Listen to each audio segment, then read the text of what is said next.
Patuloy pa rin po tayo naglalakbay sa kapanahunan ng Adbyento patungo sa panahon ng Kapaskuhan. Katulad ng naibanggit ko po kahapon sa aking homilya, ang bawat linggo ng panahon ng Adbyento ay may kanya-kanyang tema. There are always a reflection for each week to a particular theme. The first Sunday of Advent reflects on the virtue of hope, pag-asa. The second Sunday of Advent reflects on the virtue of peace, kapayapaan. The third Sunday of Advent reflects on the virtue of joy, kaligayahan.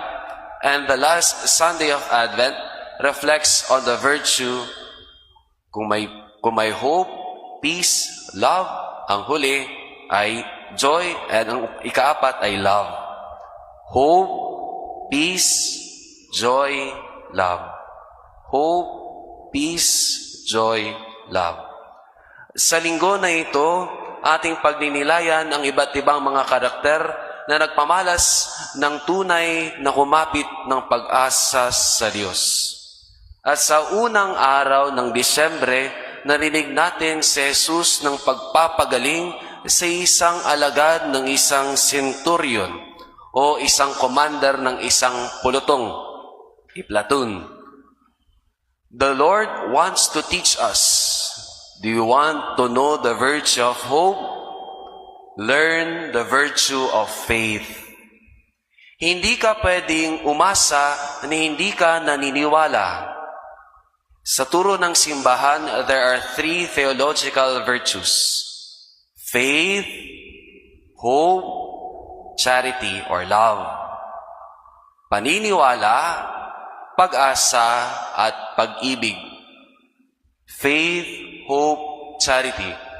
Pwede naman ituro sa atin ng simbahan na mauuna si charity, hope, at faith.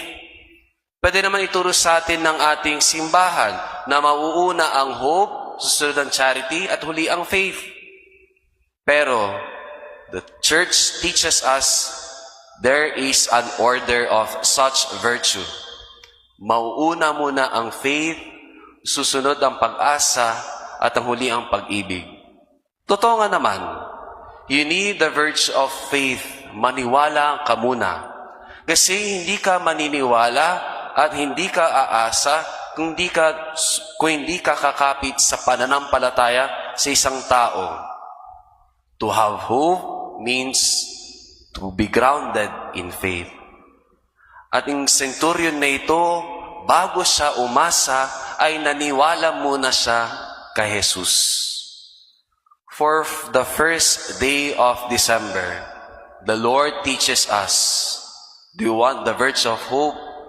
Gusto mo bang umasa sa Diyos? Laliman mo ang paniniwala mo sa Kanya. Hope does not disappoint, but faith can move mountains. Panalangin natin sa banal na Eucharistia ngayong umaga na ito. Panginoon, turuan mo kaming umasa sa iyo, pero palaguin mo ang aming paniniwala sa iyo. Amen.